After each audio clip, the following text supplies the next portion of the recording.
অনেকে তো মাজারে যে কপাল খসে, আছে না নাই? মাজারে যে সন্তান চায়, আছে? এই এলাকায় নাই, এই এলাকার লোকদের আকীদা খালেস আমি জানি।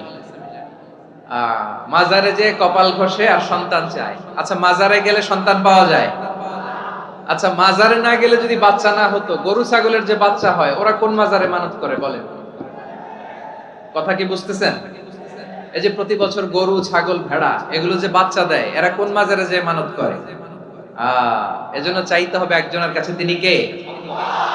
আমার প্রিয় পটুয়াখালীবাসী, মাজার জিয়ারত করা সুন্নাহ। আমরা মাজার জিয়ারত করব, আল্লাহ ওয়ালাদের কবরে যাব, আমরা সেখানে যে সালাম দিব, দোয়া করব, নিজের জন্য করব, কবরে শুয়ে থাকা মাইয়েতের জন্য করব, পুরো মুসলিম উম্মার জন্য করব। কিন্তু কবরে যিনি শুয়ে আছে ওই বাবার কাছে সন্তান চাওয়া যাবে? চাকরি চাওয়া যাবে? সফলতা চাওয়া যাবে? সফলতা দেয় কে?